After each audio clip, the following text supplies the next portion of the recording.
Today we will be discussing two different ironweed plants, New York Ironweed and Tall Ironweed. Here is the native range for New York Ironweed.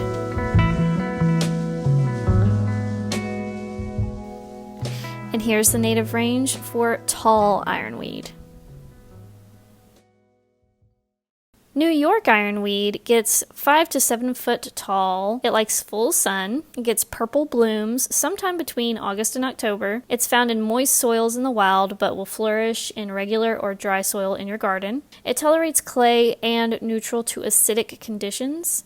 It's jugalone or black walnut tolerant. And it's a tall, narrow plant suited for the back of the border or tight spaces. And I got my information from the Lady Bird Johnson Wildflower Center website, and you can find that at wildflower.org.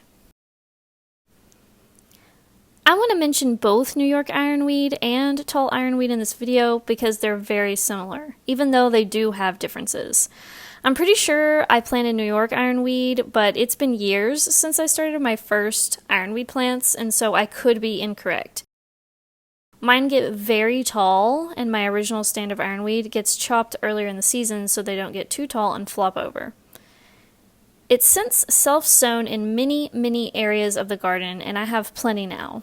The self-sown ones so far don't usually get quite as tall as the originals that I grew from seed and cultivated.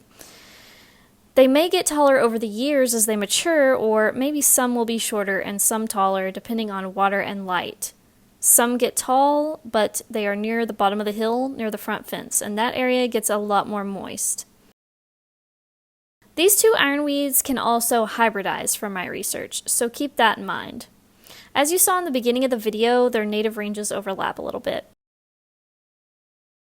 Ironweed is an excellent pollinator plant. Bees and butterflies both love it. You can probably tell by the footage, birds also love to visit this plant. I personally find that in my full sun areas, it's best to put this plant in the back or near the back, such as in the front of evergreen shrubs, since they do typically get tall as they mature.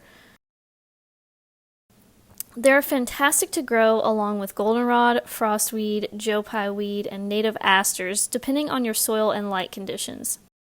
Happy gardening! Thanks for watching. Hand-painted collector cards inspired by the creatures, plants, and objects in my garden. Available now at macylu.com. Thanks for supporting the channel and the wildlife habitat we create.